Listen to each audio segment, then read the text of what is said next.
O cheiro das minhas orquídeas sempre me acalma o coração, sabe? Hoje, com meus 67 anos, ainda sinto que elas me entendem melhor que muita gente. Era final de tarde aqui em Salvador. Aquele momento dourado quando o sol começa a se despedir do dia. E eu estava regando elas uma por uma, conversando baixinho como sempre faço, dizendo como estavam bonitas, perguntando se precisavam de mais água. Minhas mãos já não são mais firmes como antes, mas ainda sabem cuidar com carinho de cada petala, de cada folhinha. Foi quando tropecei naquele baú velho de madeira que fica no canto do quintal há anos, meio escondido atrás da mangueira. O danado estava meio aberto, como se o tempo tivesse forçado a fechadura enferrujada. E foi aí que vi as cartas. Meu Deus do céu! Como o coração pode parar e bater forte ao mesmo tempo? Eram cartas amareladas pelo tempo, todas dobradas com cuidado de quem guarda tesouros. E logo na primeira, eu reconheci a letra do meu Antônio. Aquela letra meio torta que eu conhecia tão bem de bilhetes carinhosos e listas de compras. Mas não eram cartas pra mim, não. Eram pra ela, pra Helena. Palavras de amor que nunca recebi, promessas que nunca foram feitas pra mim. Juras de carinho que me foram negadas durante anos e anos. Sentei ali mesmo no chão do quintal, com as pernas bambas, segurando aqueles papéis que contavam uma história paralela à minha vida. Uma história onde meu marido amava outra mulher com a mesma intensidade, ou talvez até mais, que um dia eu pensei que ele me amava. As orquídeas pareciam me olhar com pena, balançando na brisa da tarde como se entendessem minha dor. Sou Maria. Nasci e me criei numa cidadezinha pequena, lá no interior da Bahia, onde todo mundo se conhecia pelo nome e sobrenome, onde as fofocas corriam mais rápido que galinha perseguida por gato, e onde o silêncio da noite só era quebrado pelo canto dos grilos e o badalar do sino da igreja. Era um lugar de gente simples, trabalhadora, onde meu pai cultivava mandioca e minha mãe costurava pra fora para ajudar no sustento da casa. Cheguei aqui em Salvador em 1973. Eu tinha apenas 15 anos. Mais verde que mamão no pé, com os olhos arregalados para tudo que via.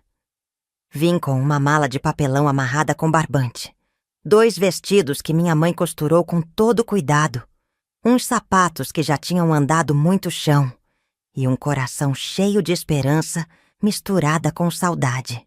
Meu pai tinha morrido de uma febre que os médicos da cidade nem souberam explicar direito. E eu precisava trabalhar para ajudar minha mãe com meus irmãos menores, que ficaram chorando na porta quando eu parti. Lembro até hoje do primeiro dia que pisei nesta cidade grande. O cheiro de maresia misturado com o suor das pessoas, com fritura de acarajé e com o perfume doce das flores de pitanga. O barulho ensurdecedor dos ônibus roncando pelas ladeiras íngremes. Buzinas tocando sem parar. As vozes gritando pelos mercados, oferecendo frutas frescas e peixes do dia. Tudo era tão diferente da minha cidadezinha silenciosa, onde só se ouvia o canto do galo de manhã e o sino da igreja de noite.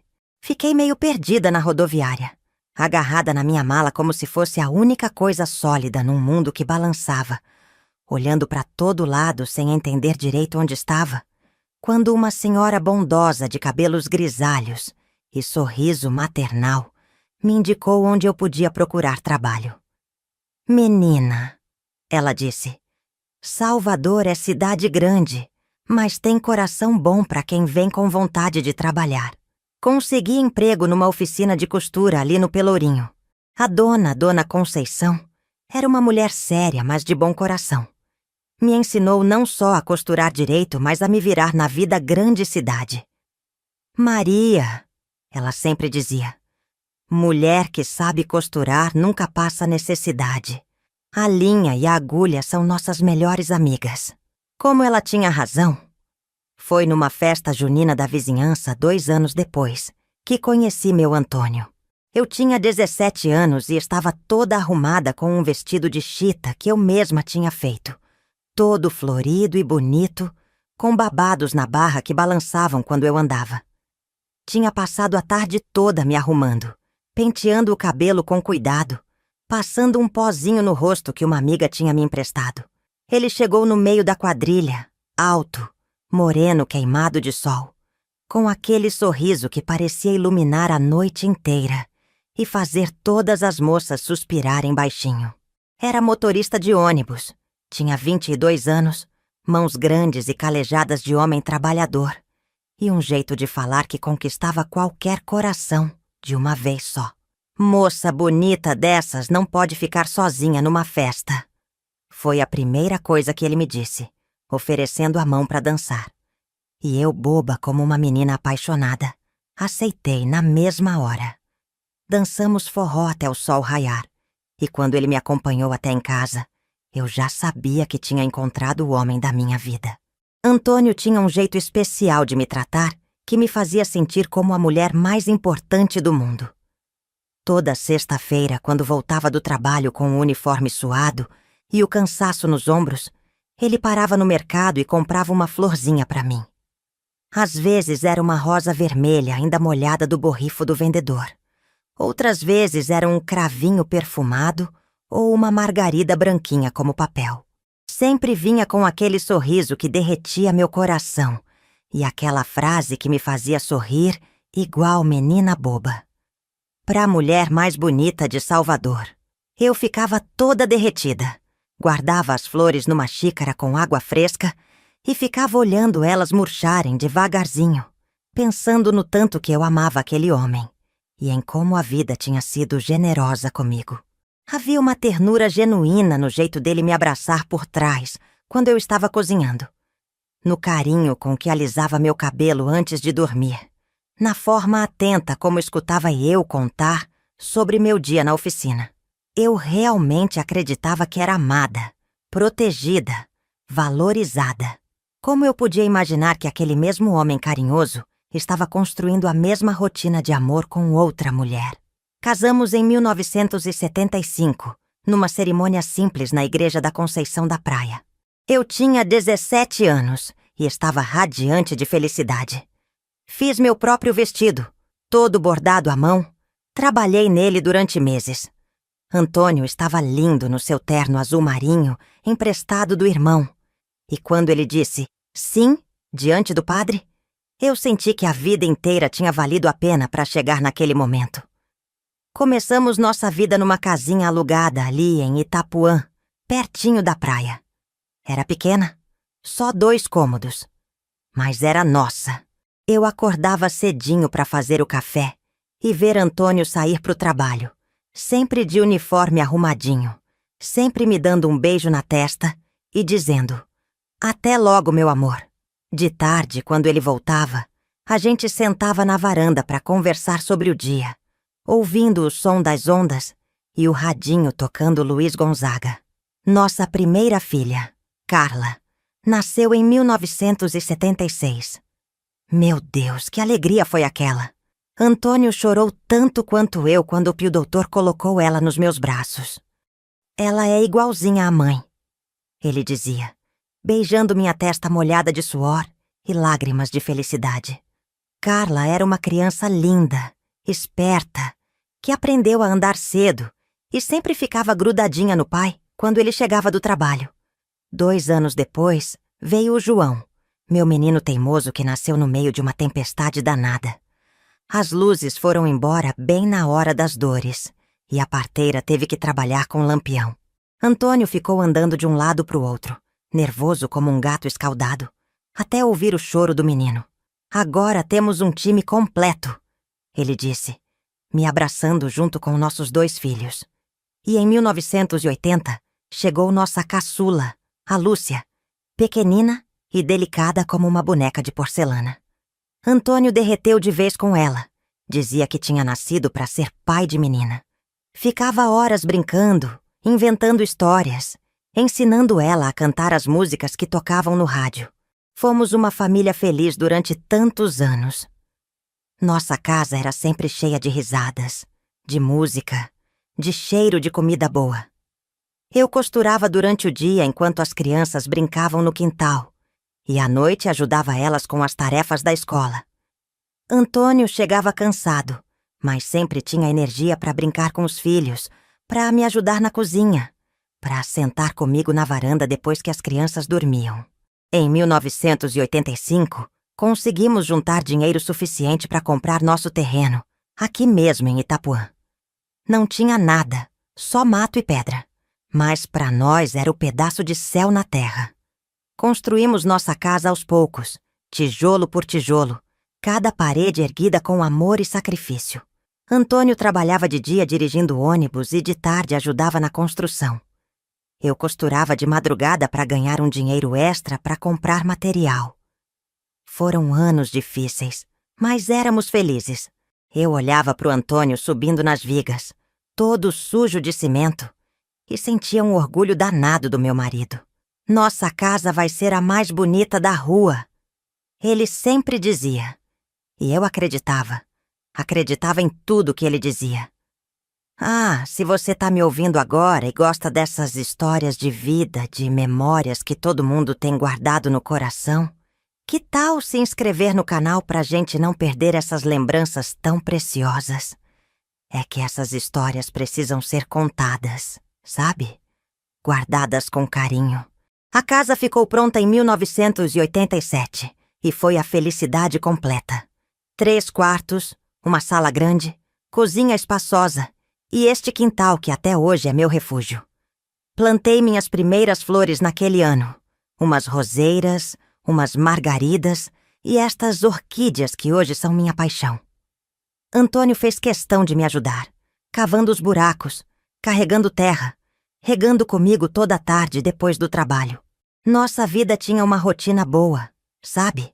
Domingo era dia de missa, depois almoço em família, as crianças brincando no quintal enquanto eu e Antônio conversávamos na sombra da mangueira que ele plantou. Ele sempre falava dos planos para os filhos, de como ia trabalhar duro para dar estudo para eles terem uma vida melhor que a nossa. As crianças cresceram cercadas de amor. Carla era estudiosa, sempre de nariz enfiado nos livros.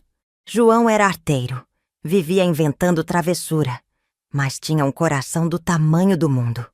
E Lúcia era minha companheira, ficava comigo na cozinha, aprendendo a cozinhar, me ajudando com a costura. Antônio era um pai presente, sabe? Nunca perdeu uma reunião na escola, nunca deixou de levar as crianças ao médico quando precisava. Quando Carla fez 15 anos, ele organizou uma festa linda para ela. Convidou a família toda, os vizinhos. Fez questão que ela se sentisse a princesa da noite. Minha filha merece o melhor, ele dizia. E eu ficava orgulhosa de ter um marido tão dedicado. Mas hoje, segurando estas cartas amareladas, eu entendo que tudo não passava de uma grande mentira. Uma mentira tão bem contada que eu acreditei durante décadas inteiras. Os anos 90 chegaram cheios de esperança para nossa família, como uma brisa fresca que trazia promessas de dias melhores. Carla já estava no 2º grau, uma moça linda e inteligente de olhos brilhantes, que sonhava em fazer faculdade e sempre andava com livros debaixo do braço. João tinha virado um rapaz alto e forte, apaixonado por futebol, sempre com a bola debaixo do braço e sonhando em ser jogador profissional. E minha Lúcia, aos 10 anos, era minha sombra fiel, me seguindo pela casa como um pintinho atrás da galinha, querendo aprender tudo o que eu fazia, desde cozinhar até costurar. Antônio tinha conseguido uma promoção na empresa de ônibus, virou supervisor. E isso trouxe um dinheiro a mais que fez tanta diferença na nossa vida. Conseguimos comprar uma televisão nova, reformar a cozinha e até pensar em botar os meninos numa escola particular. Agora sim, Maria, ele dizia, abraçando-me por trás enquanto eu preparava o jantar. Nossa família vai ter tudo o que merece. Foi nessa época que Helena apareceu na nossa vida. Ela trabalhava na mesma empresa do Antônio, no setor administrativo. Uma mulher de uns 30 e poucos anos, divorciada, com uma filha pequena. Antônio chegou em casa um dia falando dela. Coitada da Helena, Maria! O ex-marido largou ela com uma menina para criar sozinha. É uma pessoa muito trabalhadeira, muito direita. A primeira vez que vi Helena foi numa festa da empresa, no final de 1991. Era num salão grande e barulhento, cheio de gente rindo e conversando alto, com aquela música de baile tocando no fundo. Ela era bonita, não vou negar, mas de um jeito simples e natural. Cabelo castanho sempre preso num rabo de cavalo bem arrumadinho. Roupas discretas e bem passadas. Um sorriso meio tímido que parecia pedir desculpas por existir. Se aproximou de mim naquela festa com passos incertos, como quem não tem certeza se deve ou não se intrometer. E disse com uma voz baixinha: "Você deve ser a Maria, esposa do Antônio. Ele fala tanto de você e das crianças que sinto como se já te conhecesse." Achei ela educada, uma pessoa de boa conversa e jeito gentil. Depois dessa festa, Helena começou a aparecer mais na nossa vida. Antônio às vezes comentava sobre ela no jantar. "Helena tá com problema no carro." Ou "Helena tá precisando de ajuda para arrumar uns documentos." Eu, boba como era, ainda falava: "Coitada, Antônio. Se puder ajudar, ajude sim." Como eu podia imaginar que estava incentivando meu próprio marido a se envolver com outra mulher? Helena começou a frequentar nossa casa com uma naturalidade que hoje me espanta. Primeiro foi num domingo ensolarado de janeiro. Ela veio com a filha, Patrícia, uma menina quietinha de uns 8 anos com olhos grandes e curiosos. "Vim agradecer a ajuda do Antônio com os documentos," ela disse, trazendo um bolo de cenoura com cobertura de chocolate que estava uma delícia e que desapareceu rapidinho da mesa. As crianças gostaram da Patrícia na mesma hora e eu gostei da Helena. Parecia uma mulher batalhadora igual a mim, com calos nas mãos de quem trabalha duro, cabelo sempre preso com grampos simples, roupas limpas mas desbotadas de tanto uso. O que me conquistou nela foi a humildade, sabe? Nunca se intrometia nos nossos assuntos. Sempre perguntava se podia ajudar antes de fazer qualquer coisa. Elogiava minha comida com sinceridade. Brincava com as crianças, sem tentar ser a adulta importante. Eu, que sempre tive poucos amigos porque trabalho toma muito tempo, achei nela uma companhia boa. Alguém que entendia as dificuldades de ser mãe solteira em tempos difíceis. Virou costume ela aparecer aos domingos. Trazia sempre alguma coisa. Um doce, uma fruta, um prato que tinha feito. Ajudava na cozinha, conversava comigo sobre os filhos, sobre a vida de mulher trabalhadora. Eu cheguei a considerar ela quase como uma irmã, sabe? Quando você é mãe de família, é difícil ter tempo para amizades. E Helena parecia preencher essa falta. Antônio ficava sempre de bom humor quando ela estava por perto. Brincava com a Patrícia, contava piadas, ajudava no churrasco quando a gente resolvia fazer. "Helena é uma boa companhia," ele dizia. E eu concordava. Realmente parecia ser. Patrícia se dava bem com meus filhos, especialmente com Lúcia, que era só um pouco mais nova. Ficavam brincando no quintal, de boneca, de casinha, inventando historinhas. Às vezes Helena ficava até de noite, jantava com a gente, ajudava a arrumar a louça. "Vocês são a família que eu gostaria de ter," ela disse uma vez, e eu fiquei com o coração apertado de pena dela. Que ironia do destino, né? Eu com pena da mulher que estava destruindo minha família por dentro. E eu nem sabia. Durante o ano de 1992, Helena virou praticamente da família. Participava dos aniversários, das festas, até da nossa ceia de Natal. Quando Carla fez 18 anos, Helena ajudou a organizar a festa. Fez uns docinhos lindos, decorou a mesa. "Carla é quase como uma filha para mim," ela dizia, abraçando minha menina. Eu comecei a notar algumas coisas estranhas, pequenos detalhes que não faziam muito sentido, mas sempre arranjava uma explicação que me convencia. Antônio às vezes chegava tarde do trabalho, dizendo que tinha ficado ajudando Helena com alguma coisa. Problema no encanamento, dúvidas sobre documentos, carona para resolver questões bancárias. Outras vezes, ele saía no sábado de manhã dizendo que ia dar uma carona para ela resolver uns problemas urgentes. E voltava só no final da tarde, sempre com uma história sobre como tinha sido complicado resolver tudo. Uma vez, numa madrugada fria de julho, peguei ele falando baixo no telefone da sala, a voz sussurrante e cuidadosa de quem não quer ser ouvido. Quando perguntei quem era, ele disse sem olhar nos meus olhos: "Era Helena, com uma dúvida sobre o trabalho. Teve que ligar tarde porque só agora chegou em casa."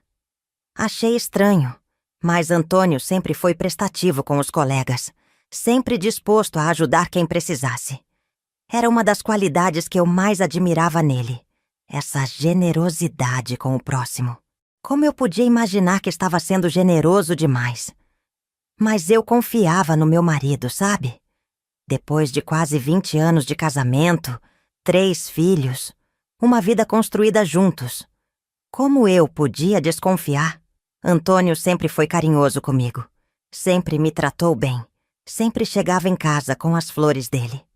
Se ele estava ajudando uma amiga necessitada, eu achava bonito da parte dele. Em 1993, Carla passou no vestibular para pedagogia. A alegria foi geral. Antônio ficou tão orgulhoso que convidou meio mundo para comemorar, incluindo Helena e Patrícia. "Minha filha vai ter diploma universitário", ele repetia para todo mundo, o peito estufado de orgulho. Helena abraçou Carla e disse: "Você vai ser uma professora maravilhosa, igual sua mãe é mãe maravilhosa." Naquele tempo, eu estava focada em ajudar Carla com os gastos da faculdade. Voltei a costurar mais, pegando encomendas de vestidos de festa, roupas de criança, qualquer coisa que aparecesse. Trabalhava até tarde da noite, na máquina de costura que ficava no quarto, para não acordar ninguém. Antônio às vezes reclamava: "Você tá se matando de trabalhar, Maria." Mas eu sabia que era necessário. Foi numa dessas noites, costurando um vestido de noiva, que ouvi Antônio conversando no telefone. Era quase meia-noite, e ele estava na sala falando baixinho. Consegui escutar algumas palavras. "Não posso agora. Maria tá acordada. Te vejo amanhã." Quando terminei de costurar e fui para a sala, ele já tinha desligado e estava fingindo que assistia televisão. "Quem era no telefone tão tarde?" perguntei.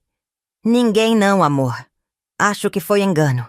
Eu aceitei a explicação, mas uma pulguinha ficou atrás da minha orelha. Comecei a prestar mais atenção nas coisas. Notei que Antônio estava sempre arrumado, usando uma colônia nova que eu não conhecia. Quando perguntei onde tinha comprado, ele disse que tinha ganhado de um colega do trabalho. Começou a chegar mais tarde em casa, sempre com desculpas diferentes. Reunião na empresa, problema com o ônibus, parada para conversar com os colegas.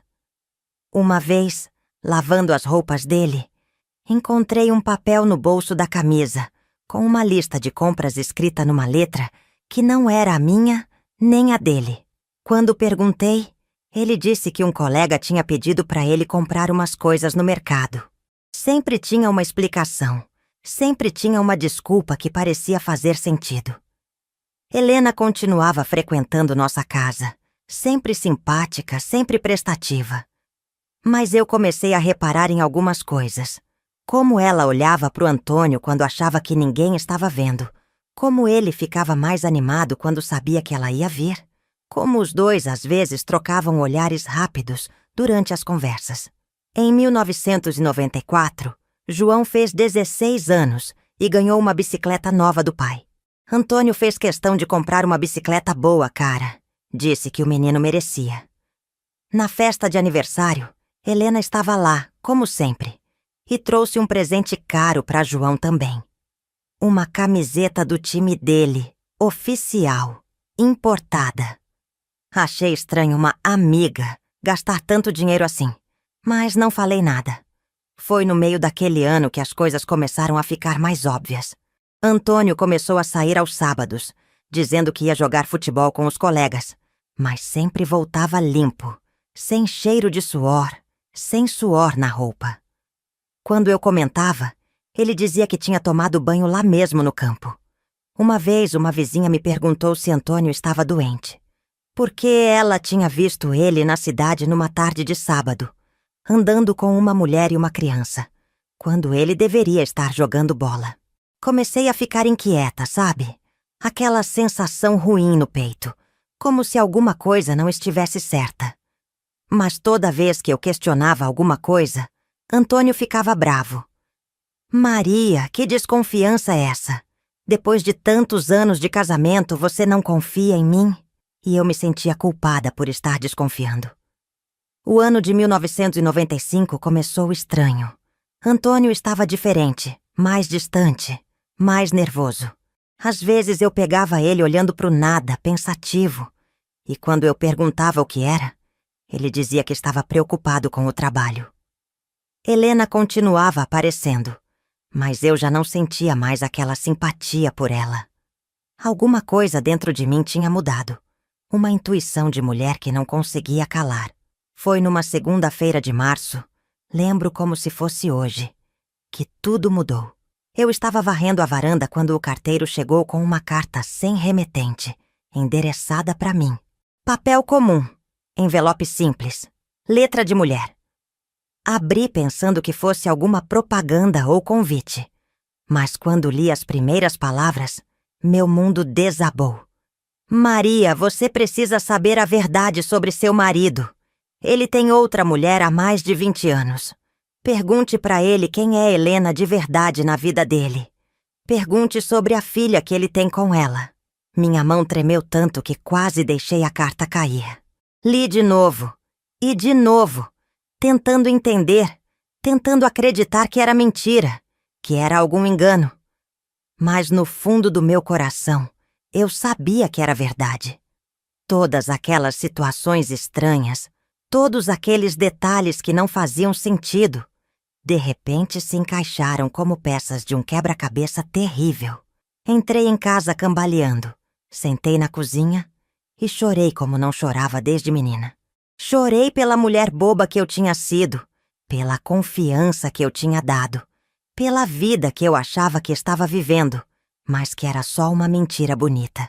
Quando Antônio chegou do trabalho naquela tarde, eu estava esperando ele na sala, com a carta na mão. Antônio! Eu disse, e minha voz saiu mais firme do que eu esperava.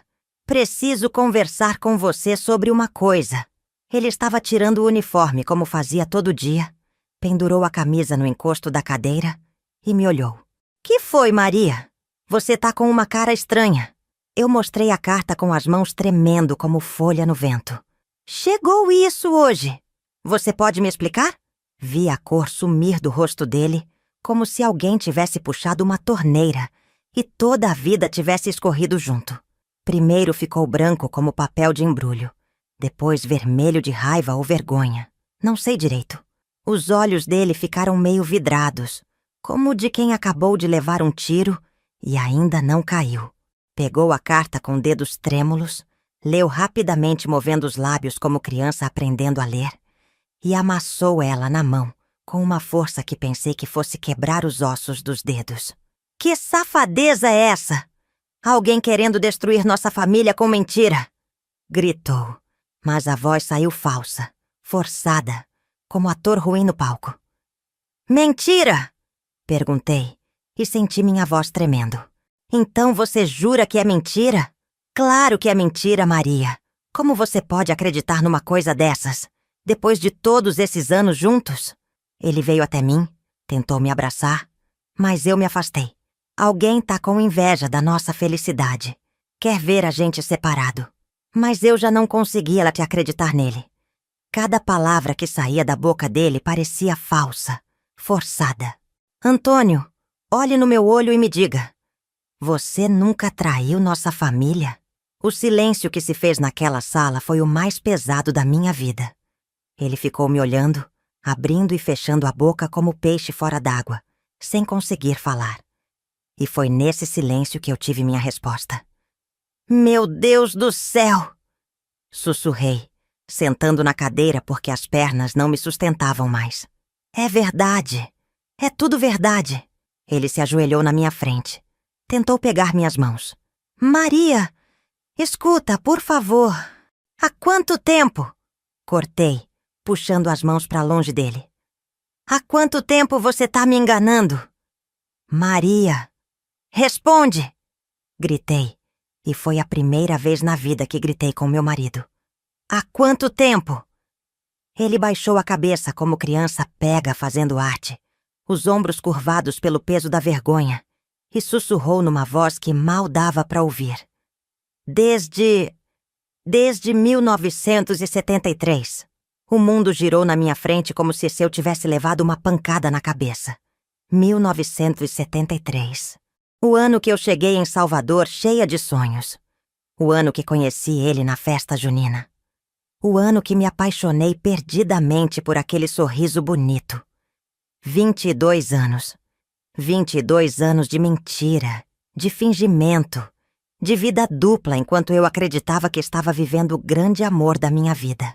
E Helena? Perguntei porque precisava saber tudo, mesmo que cada palavra fosse como faca no meu peito. Helena.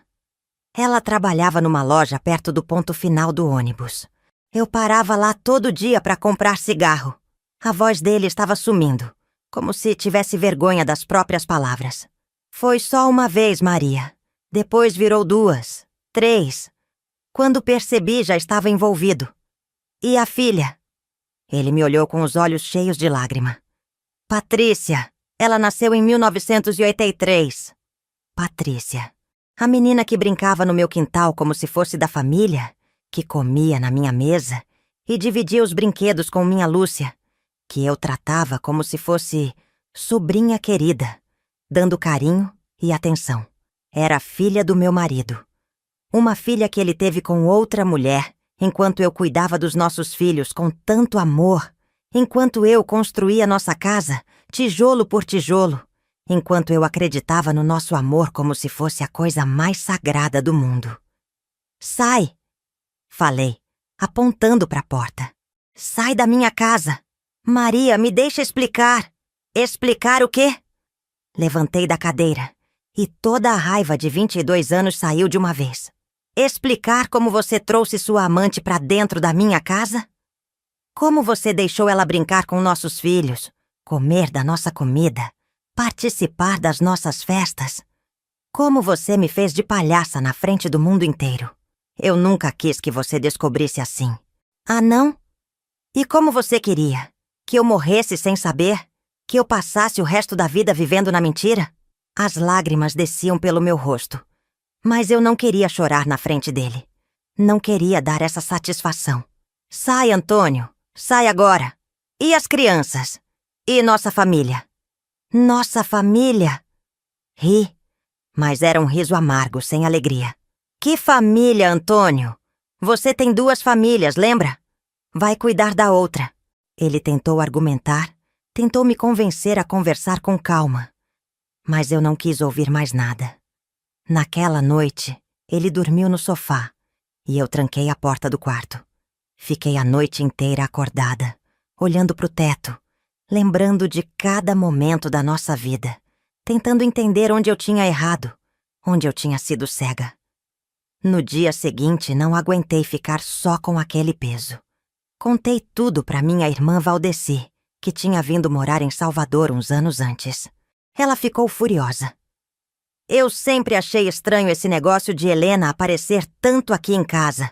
Mulher divorciada não fica grudada numa família assim sem ter interesse. Por que você nunca me falou? Perguntei. Falar o quê, Maria? Você estava tão feliz, tão confiante. Eu não tinha certeza de nada. Mas agora entendo tudo. Valdeci me ajudou a tomar uma decisão. Você precisa de provas, Maria. Palavra contra palavra não vai dar em nada. Você precisa pegar ele no flagra. Durante uma semana inteira, Antônio tentou me convencer a perdoar, a esquecer, a recomeçar como se nada tivesse acontecido. Chegava em casa com presentes caros que não tínhamos dinheiro para comprar, flores mais bonitas que nunca, até um perfume francês que ele disse ter comprado numa promoção. Maria, eu amo você. Sempre amei de verdade. Helena foi só um erro, uma fraqueza de homem. Mas passou. Você é minha esposa legítima, mãe dos meus filhos, dona do meu coração. Falava com lágrimas nos olhos, ajoelhava no chão da sala, prometia nunca mais ver Helena. Jurava por Deus e pela mãe dele que eu era o único amor da vida dele. Mas como eu podia perdoar 22 anos de mentira, de fingimento, de traição diária? Como eu podia acreditar em alguém que tinha me enganado desde o primeiro dia, que tinha construído nossa família inteira em cima de uma mentira? Cada palavra doce que ele falava agora parecia mais uma mentira. Cada promessa soava falsa. Cada jura de amor parecia deboche. Foi no sábado seguinte que resolvi seguir ele. Disse que ia jogar futebol, como sempre. Mas eu pedi para Valdeci ficar com as crianças e fui atrás. Vi quando ele pegou o ônibus, não pro campo, mas pro bairro onde Helena morava. Segui de longe, o coração batendo como tambor de festa junina. Ele parou numa casa simples, verde com portão azul, e tocou a campainha. Helena abriu a porta, de vestido florido, toda arrumada, e se jogou nos braços dele. Se beijaram ali mesmo na porta, sem se importar com quem pudesse ver. Eu fiquei escondida atrás de uma árvore, vendo meu marido beijar outra mulher como se eu não existisse. Entrei naquela casa, através do portão dos fundos que estava aberto. A porta da cozinha não tinha fechadura, e eu consegui entrar sem fazer barulho. Ouvi as vozes deles vindo da sala. Antônio brincando com Patrícia, Helena fazendo café, uma família normal numa tarde de sábado. Igual a minha família nas tardes de sábado. Foi quando ouvi Helena dizer: Antônio, quando você vai se separar de vez da Maria? Patrícia tá crescendo. Já pergunta por que o pai não mora com a gente. Helena, você sabe que é complicado. Maria não desconfia de nada. As crianças são pequenas. Pequenas? Carla já tá na faculdade. E eu tô cansada de ser a outra de esconder. Quero ter uma família de verdade com você. Saí daquela casa correndo antes que eles me vissem. Cheguei em casa aos prantos. Contei tudo pra Valdeci. Ela me abraçou e disse: Agora você tem certeza, Maria. Agora você sabe que não é coisa da sua cabeça. Quando Antônio voltou pra casa, eu estava esperando ele com uma mala pronta. Suas roupas estão aí. Você tem até amanhã pra sair de casa. Maria, vamos conversar. Não tem conversa. Eu vi vocês hoje. Vi você beijando ela. Vi vocês fazendo planos. Agora vai viver com sua outra família e me deixa em paz. Ele implorou, chorou, prometeu largar Helena. Prometeu que nunca mais ia ver ela. Mas eu não acreditei em mais nada que saiu da boca dele. 22 anos, Antônio. 22 anos você me enganou. Como eu vou acreditar que agora você vai mudar? No domingo, contei pros meus filhos. Foi a conversa mais difícil da minha vida. Carla chorou tanto que eu pensei que ela ia ficar doente. Por que, mãe? Por que o papai fez isso com a gente? João ficou bravo. Disse que nunca mais queria ver o pai. E Lúcia, minha pequena, só perguntou: A gente não vai ser mais uma família? Como explicar para uma criança de 15 anos que a família que ela conhecia era baseada numa mentira? Como dizer que o pai que ela adorava tinha outra filha, outra vida, outro amor? Antônio saiu de casa numa segunda-feira, levando apenas uma mala de roupas. Antes de ir embora, tentou me abraçar uma última vez. Maria, você é a mulher da minha vida. Isso nunca vai mudar. Não, falei me afastando. Helena é a mulher da sua vida. Eu fui só a idiota que acreditou nas suas mentiras. Os primeiros meses sem Antônio foram os mais difíceis da minha vida inteira. A casa parecia vazia e silenciosa, mesmo com os 3 filhos comigo conversando e fazendo barulho. Era como se uma parte importante tivesse sumido de repente, deixando só um buraco dolorido e frio, onde antes tinha amor, risadas e a presença constante de alguém que eu amava. O cheiro dele ainda ficava impregnado nas roupas do guarda-roupa, nas toalhas do banheiro. Até no travesseiro que eu teimava em não trocar. As noites eram piores ainda. Eu ficava acordada na cama que tinha dividido com ele durante tantos anos, olhando para o lado vazio onde ele dormia, para o travesseiro que ainda guardava o cheiro do perfume dele, para as gavetas que ainda tinham suas coisas esquecidas. Era como se a casa inteira tivesse ficado com fantasmas, sombras de uma vida que eu pensava que era minha, mas que descobri ter sido sempre de outra pessoa. Ouvia os barulhos da noite, o tic-tac do relógio da cozinha, o vento balançando as folhas da mangueira, o som distante dos ônibus passando na rua principal, e sentia um misto de saudade e raiva que me deixava confusa e perdida. Como é que a gente pode sentir falta de alguém que nos machucou tanto? Como é que o coração não entende o que a cabeça já sabe? Teve noites que eu chorei tanto que molhei o travesseiro inteiro. Teve outras que fiquei com raiva de mim mesma, por estar sofrendo por um homem que não merecia nem uma lágrima minha. A solidão da madrugada era pesada como um cobertor molhado, me sufocando devagar. Carla ficou muito abalada com a separação.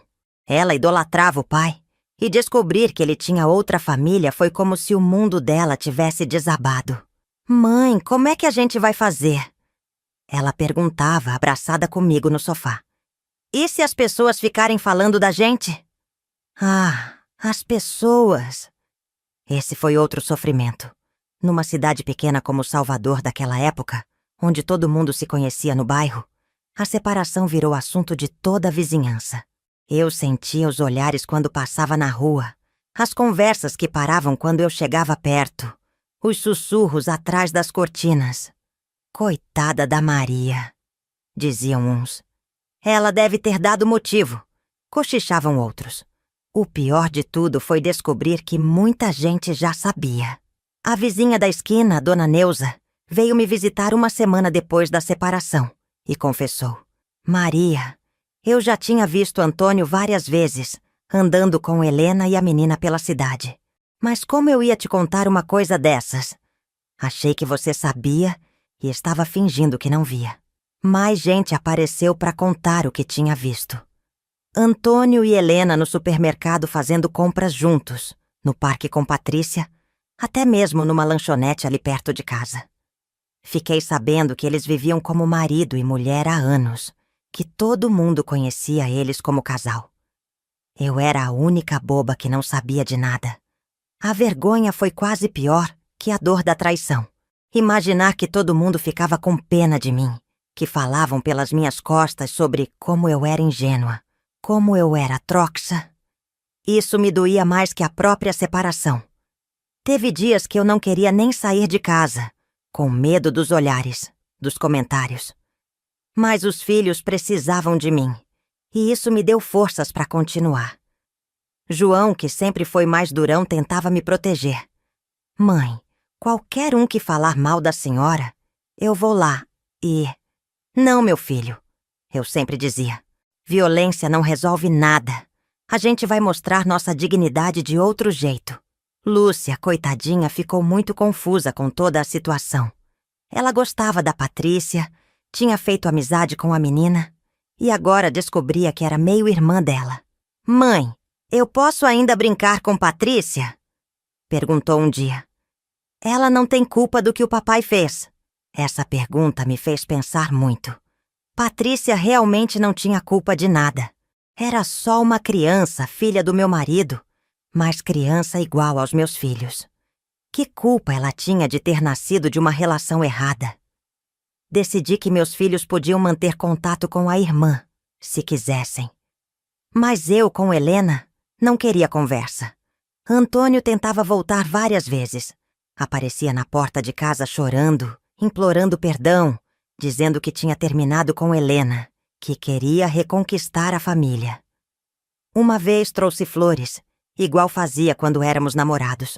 Outra vez trouxe um presente caro para Lúcia. Mas eu não me deixava enganar mais. Antônio, eu dizia firme na porta sem deixar ele entrar. Você fez sua escolha há 22 anos. Agora vive com ela. Mas Maria, eu amo você. Amar? Isso não é amor, Antônio. Amor não engana, não mente, não trai. Isso que você fez comigo foi desrespeito, foi maldade. A situação financeira ficou apertada de verdade, como corda de violão esticada demais.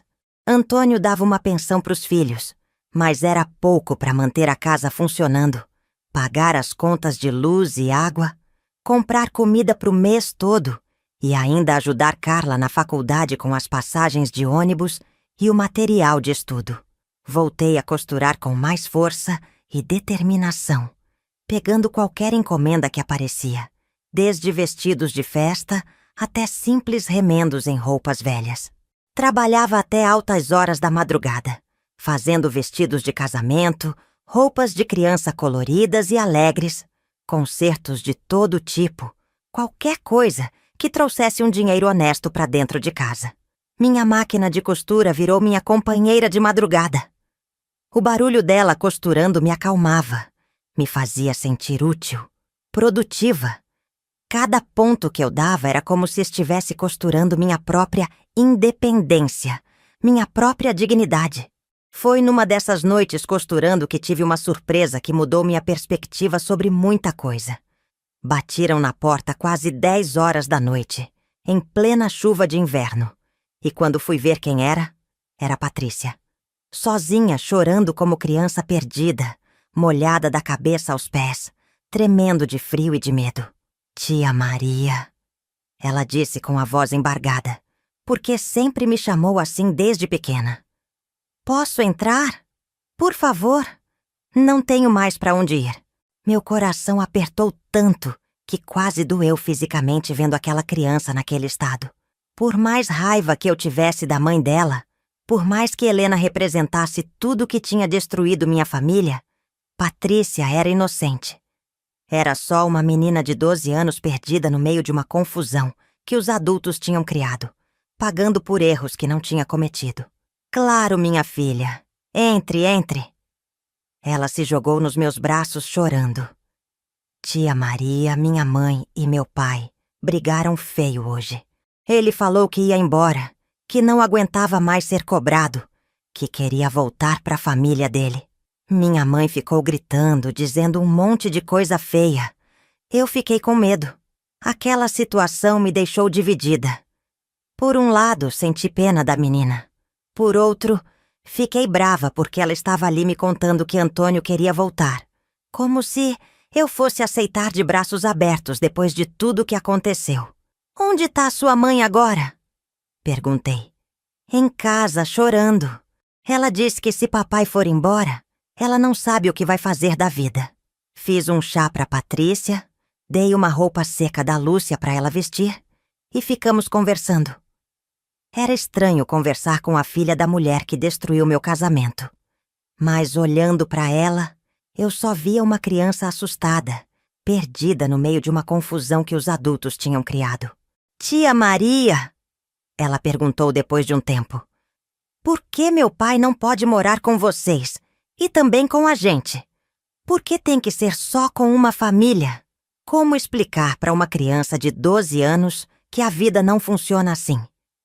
Que casamento é compromisso, fidelidade, que não dá para dividir marido como se fosse um brinquedo. Patrícia, falei com carinho. Quando duas pessoas se casam, elas fazem uma promessa de cuidar só uma da outra. Seu pai quebrou essa promessa. E quando a confiança quebra, é muito difícil de colar de volta. Mas a senhora não ama mais meu pai? Essa pergunta me pegou desprevenida. Ainda amava Antônio? Depois de tudo que ele fez, depois de toda a mentira, ainda sobrava amor no meu coração? O amor não some de uma hora para outra, minha filha. Respondi, mais para mim mesma do que para ela. Mas às vezes o amor não é suficiente. Às vezes a gente precisa escolher entre amar e se respeitar. Liguei para Helena avisando que Patrícia estava comigo. Ela veio buscar a menina. E foi a primeira vez que nos vimos frente a frente depois que descobri tudo. Helena estava com os olhos inchados de chorar, o cabelo desarrumado, uma cara de sofrimento que quase me deu pena. Maria, Ela disse na porta sem coragem de olhar nos meus olhos. Eu queria te pedir desculpa. Desculpa pelo quê, Helena? Por ter destruído minha família? Por ter me enganado durante anos? Por ter comido na minha mesa sabendo que estava traindo minha confiança? Eu nunca quis que fosse assim. Nunca quis? Você engravidou do meu marido, Helena. Vocês tiveram uma filha juntos. Isso não acontece por acaso. Ela começou a chorar. Eu me apaixonei por ele, Maria. E quando você descobriu, eu pensei que finalmente a gente ia poder ficar junto de verdade. Mas ele não consegue esquecer você. Não consegue largar esta casa, estes filhos. Então isso é culpa minha? Porque eu construí uma família com ele?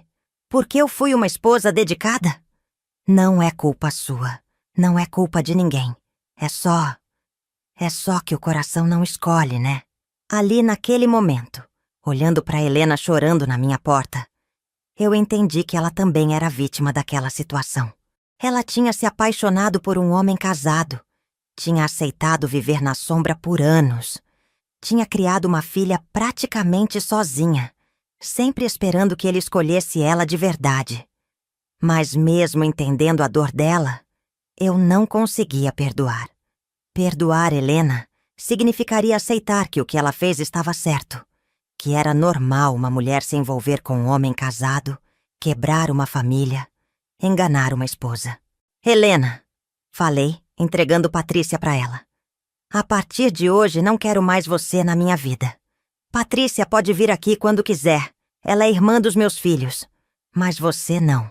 Ela assentiu com a cabeça, pegou a filha pela mão e foi embora. Foi a última vez que conversamos sozinhas. Os anos que se seguiram foram de reconstrução, sabe? Não foi fácil, mas descobri uma força dentro de mim que eu nem sabia que existia. Em 1996, um ano depois da separação, comecei a me sentir mais firme, mais dona da minha própria vida. Carla se formou em pedagogia em 1998 e que orgulho foi aquela formatura! Eu estava lá na primeira fila, aplaudindo minha filha com lágrimas nos olhos. Antônio também foi. Sentou longe de mim. Mas estava lá. Depois da cerimônia, Carla veio me abraçar primeiro. Mãe, eu consegui por causa da senhora. A senhora que me deu força para não desistir. Nessa época, eu já tinha um pequeno negócio de costura funcionando bem. Montei um ateliê no quarto da frente, com 3 máquinas e uma mesa grande para cortar tecido. Tinha 2 ajudantes, Dona Conceição, a mesma que me ensinou a costurar quando cheguei em Salvador, e uma moça jovem chamada Raquel. Fazíamos vestidos de noiva, roupas de festa, enxovais de bebê. O boca a boca fez nossa fama crescer, e logo estávamos com encomendas até 3 meses na frente. João tinha virado um rapaz responsável. Aos 18 anos, arranjou emprego numa oficina mecânica e me ajudava com as despesas de casa. Mãe, agora eu sou o homem da casa, ele dizia, e eu ficava orgulhosa da maturidade dele. Mas também ficava triste porque ele teve que crescer antes da hora, por causa de toda aquela confusão. Lúcia estava no 2º grau, uma moça linda de 17 anos. Ela me ajudava no ateliê depois da aula. Tinha jeito para costura igual a mim. Mãe, eu quero aprender tudo o que a senhora sabe. Ela falava, sentada na máquina, concentrada numa costura. Era meu alívio, minha companhia nas horas difíceis. Antônio continuava tentando voltar. 1, 2 vezes por mês ele aparecia, sempre com uma desculpa diferente. Trazia remédio quando eu estava resfriada. Aparecia quando tinha problema na casa para arrumar. Vinha nas datas especiais com presentes para os filhos. Sempre educado, sempre carinhoso, sempre tentando me conquistar de novo. Maria, ele disse numa dessas visitas. Eu larguei Helena de vez. Terminei tudo com ela. Agora só quero reconquistar minha família. Ah, é? E onde você tá morando? Perguntei desconfiada. Aluguei uma kitnet ali no Garcia. Pequena, mas é só pra mim. Descobri depois, pela própria Patrícia, que isso era mentira. Ele ainda morava com Helena, Só tinha inventado essa história para tentar me convencer. A capacidade dele de mentir não tinha fim. Em 1999, aconteceu algo que mudou tudo para sempre. Patrícia, com 16 anos e ainda com cara de menina assustada, apareceu na minha porta numa tarde chuvosa, grávida de uns 4 meses. Estava chorando tanto que mal conseguia falar, desesperada, com os olhos vermelhos e as mãos tremendo, pedindo ajuda como quem se agarra na última tábua de salvação. Tia Maria, não sei o que fazer. Minha mãe ficou louca quando soube. Disse que eu sou uma irresponsável. Meu pai disse que se eu tiver esse bebê, ele não quer mais saber de mim. Sentei com ela na cozinha, fiz um chá, conversei com calma. E você, Patrícia? O que você quer fazer? Eu quero ter meu bebê, tia Maria. Sei que sou nova, mas eu amo o Carlos. A gente quer se casar. Só que sem apoio da família. Carlos era um rapaz bom, trabalhador, namorado dela há 2 anos. Conhecido da família, filho de gente direita. O problema era que Helena queria que Patrícia estudasse, fizesse faculdade, não repetisse os erros da mãe, como ela dizia. Sua mãe tá errada em não te apoiar, falei pra Patrícia. Mas seu pai tá sendo cruel. Filho não é pra ser rejeitado na hora da necessidade. Decidi apoiar Patrícia. Não porque gostasse da Helena, mas porque aquela menina era meio-irmã dos meus filhos. E família é família, né? Conversei com Carla, João e Lúcia e todos concordaram. Íamos ajudar. Ofereci minha casa para Patrícia fazer o chá de bebê. Ajudei a organizar o casamento dela com Carlos, numa cerimônia simples. Helena veio, ainda resistindo, mas veio. Antônio não apareceu. Disse que não podia apoiar um erro, que Patrícia era muito nova para casar. Foi nesse momento que perdi completamente o respeito que ainda restava por Antônio. Um pai que abandona a filha grávida não merece nem ser chamado de pai. Liguei para ele naquela noite. Antônio, você é um covarde. Patrícia precisa do pai dela agora. E você some? Que homem é esse que você virou? Maria, ela é muito nova. Ela tem 16 anos, a mesma idade que eu tinha quando casei com você. E você acha que ela não tem maturidade para ser mãe? As lágrimas desciam pelo meu rosto, mas era de raiva. Você sempre teve esse costume de abandonar as pessoas quando elas mais precisam de você. Maria, não me liga mais. Não quero mais ver sua cara. Você não é mais bem-vindo na minha casa. O netinho da Patrícia nasceu em março de 2000. Um menino lindo que parecia com o João quando bebê. Virei avó aos 42 anos. E que alegria foi aquela! Pequeno Gabriel trouxe uma luz nova para nossa família.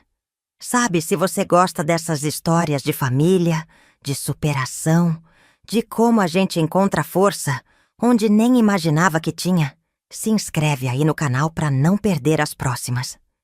É que essas memórias são importantes, precisam ser divididas com quem entende o valor de uma vida bem vivida. Carla casou em 2001 com um professor da escola onde ela trabalhava.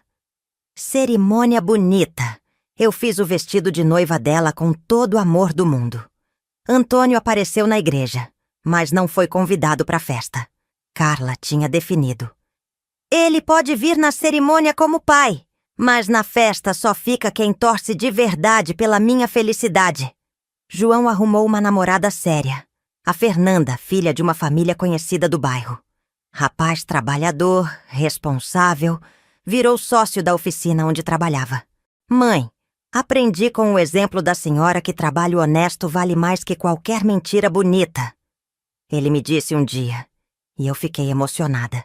Lúcia terminou o 2º grau e quis fazer faculdade de moda. Mãe, quero ser estilista, criar roupas bonitas igual a senhora faz. Conseguimos uma bolsa de estudos para ela numa faculdade particular. E lá foi minha caçula realizar o sonho dela. Meu ateliê cresceu tanto que tive que alugar um ponto comercial. 5 costureiras trabalhando comigo. Agenda cheia, nome respeitado na cidade. Maria Costura Fina virou referência em Salvador. Mulheres vinham de longe para encomendar vestidos comigo. A independência financeira me deu uma segurança que eu nunca tinha sentido antes na vida. Pela primeira vez desde menina, eu não dependia de marido, de pai, de irmão, de ninguém para tomar minhas decisões ou sustentar minha casa. O dinheiro que eu ganhava era fruto do meu trabalho suado, da minha dedicação, das minhas mãos calejadas de tanto costurar. Cada nota que guardava na gaveta era minha conquista, minha prova de que eu era capaz de me virar sozinha no mundo. Isso me fez sentir dona de mim mesma pela primeira vez na vida. Em 2003, comprei um carro. Um Uno branco, usado, mas meu. Aprendi a dirigir aos 45 anos, com uma coragem que nem eu sabia que tinha. Mulher independente precisa ter suas próprias pernas. Eu pensava, dirigindo pela primeira vez sozinha pelas ruas de Salvador. Helena tentou se aproximar algumas vezes depois que Gabriel nasceu, querendo fazer as pazes por causa do neto. Mas eu mantive minha posição, educada, mas distante. Patrícia e o netinho eram sempre bem-vindos, mas Helena não. Algumas feridas não cicatrizam, algumas confiança não se reconstrói. Os anos 2000 foram de crescimento pessoal e profissional, de descoberta da minha própria força, de aprender que eu podia ser muito mais do que sempre pensei que era. Eu, que tinha sido sempre a esposa de alguém, a mãe de alguém, descobri que podia ser Maria simplesmente. Uma mulher inteira, completa, independente, dona dos próprios sonhos e medos. Meu ateliê virou referência na cidade. Mulheres vinham de bairros distantes para encomendar vestidos de casamento, madrinhas chegavam em grupos para escolher modelos, mães traziam filhas adolescentes para fazer vestidos de formatura. Maria Costura Fina era nome respeitado, sinônimo de qualidade e bom gosto. Eu que tinha aprendido a costurar por necessidade, descobri que tinha um talento real. Um dom para criar roupas que faziam as mulheres se sentirem bonitas e especiais. Ter meu próprio dinheiro, fruto do meu trabalho e da minha criatividade, me deu uma sensação de poder que nunca tinha experimentado. Cada vestido que entregava era uma vitória. Cada cliente satisfeita era uma prova de que eu valia por mim mesma, independente de ter marido ou não. Mas o passado sempre volta para nos visitar, não é mesmo? E em 2010, 15 anos depois da separação, o passado bateu na minha porta de uma forma que eu não esperava. Em maio de 2010, eu estava no ateliê medindo um vestido de madrinha quando meu telefone tocou. Era João, com a voz estranha, meio engasgada. "Mãe, precisa vir correndo pro hospital. É sobre papai." Meu coração disparou. Por mais raiva que eu tivesse do Antônio, ele ainda era pai dos meus filhos. E 15 anos de separação não apagam 30 anos de vida em comum. Fechei o ateliê correndo e fui pro hospital. Encontrei meus 3 filhos no corredor, todos com cara de assustados. "O que aconteceu?" perguntei. "Infarte", disse Carla me abraçando. "Ele estava trabalhando e passou mal. Tá na UTI." "E Helena?" "Ela tá lá dentro", disse que é a esposa dele. Sentei numa cadeira plástica daquelas de hospital e fiquei pensando na ironia da vida. Depois de tantos anos me dizendo que eu era a esposa, que Helena era só um erro, na hora do sufoco quem aparecia como esposa era ela. Ficamos horas esperando notícias. O médico veio falar com Helena primeiro, porque ela se apresentou como esposa. Depois veio falar conosco, porque éramos os filhos. "O estado é grave", ele disse. "Os próximos dias vão ser decisivos." Durante aquela semana que Antônio ficou entre a vida e a morte, muita coisa se esclareceu. Descobri que ele e Helena tinham casado no civil em 2005, 10 anos depois da nossa separação. Descobri também que eles tiveram mais um filho em 2007, um menino chamado Miguel. "Por que vocês nunca contaram?" perguntei para os meus filhos. "A gente achou que ia magoar a senhora", disse Lúcia. E além do mais, a senhora nunca perguntou sobre a vida dele. Era verdade. Eu tinha feito questão de não saber da vida do Antônio depois da separação. Não queria saber se ele era feliz com Helena, se tinham outros filhos, se tinham casado. Achava que isso só ia me fazer mal. Mas ali no hospital, vendo Helena chorar no corredor, vendo as crianças dela assustadas, eu entendi que eles também eram família dos meus filhos. Miguel era irmão da Carla, do João e da Lúcia. Patrícia era irmã de todos eles. A vida tinha criado uma família complicada, cheia de mágoas, mas ainda assim, família. Antônio sobreviveu ao infarte, mas ficou debilitado. Saiu do hospital precisando de cuidados, fisioterapia, remédios caros. Helena trabalhava, mas o salário dela não dava conta de tudo.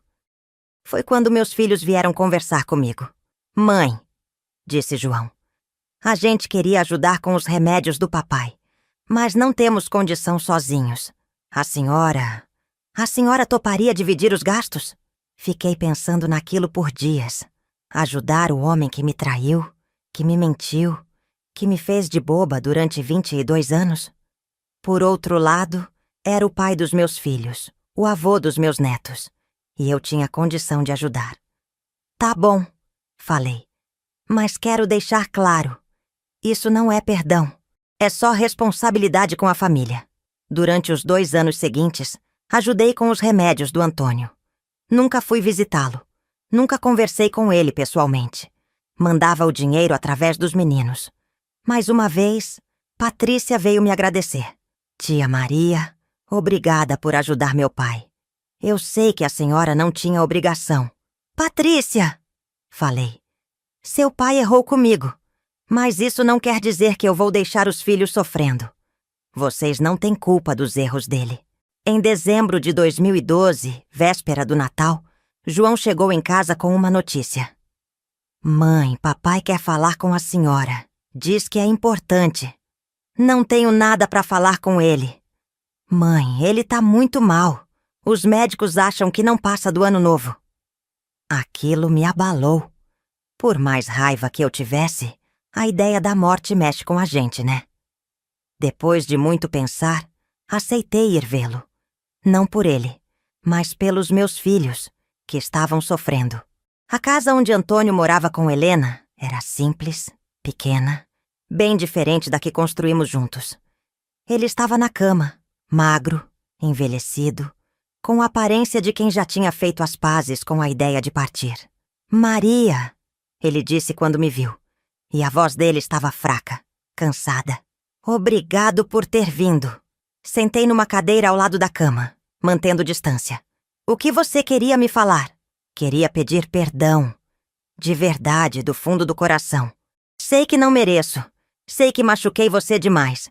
Mas precisava falar isso antes de morrer." Olhei para ele.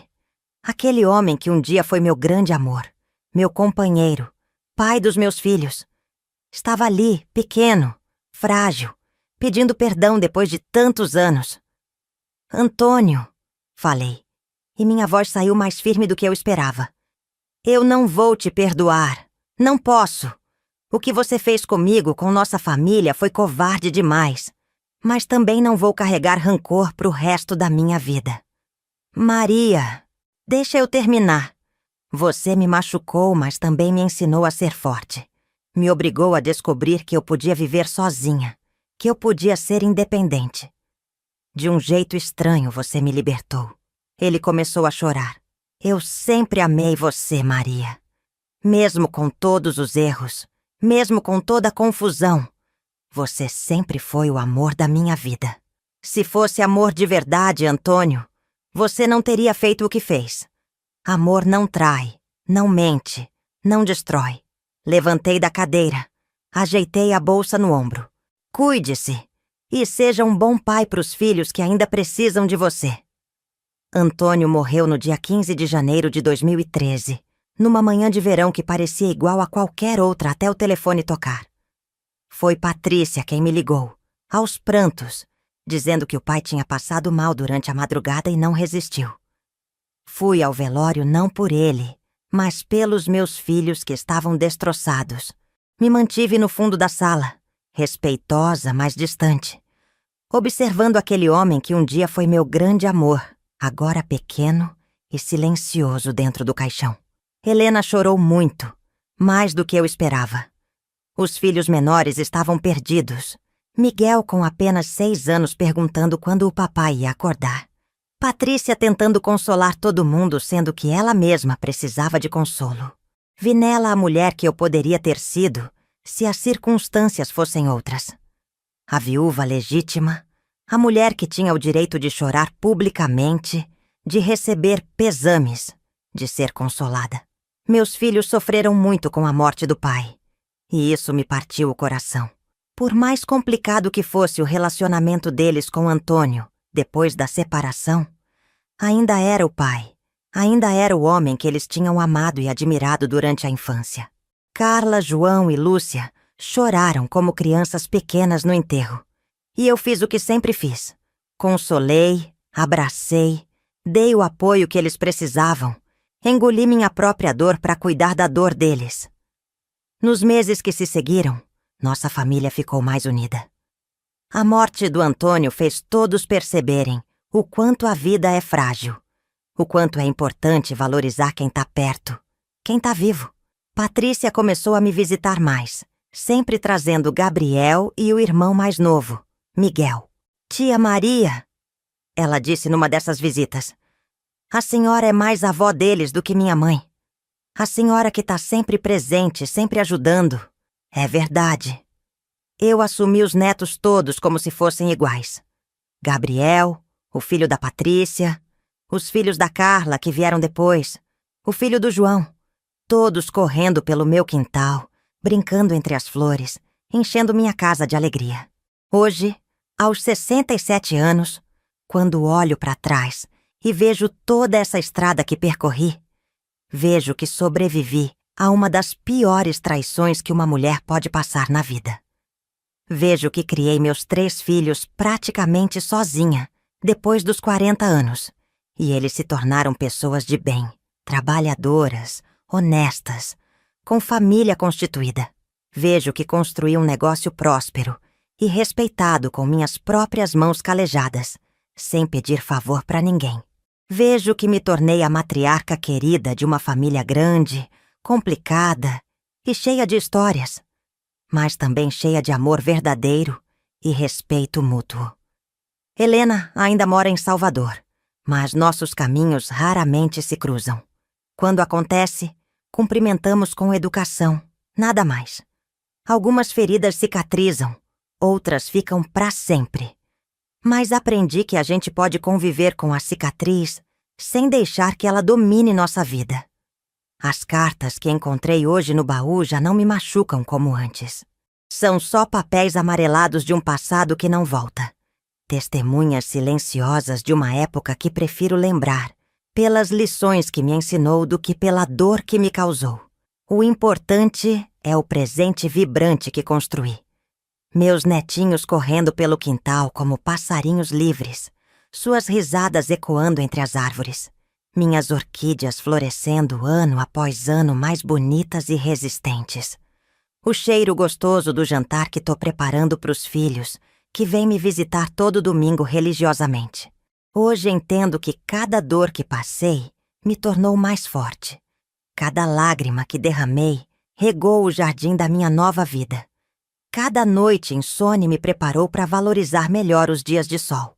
Aprendi que perdoar não é obrigatório para encontrar paz, que a gente pode viver bem sem esquecer as mágoas, mas também sem deixar que elas dominem nosso coração. Aprendi que ser forte não é não sentir dor, é sentir a dor inteira e continuar vivendo mesmo assim. É transformar o sofrimento em sabedoria, a amargura em doçura. E sabe o que aprendi mais importante de tudo?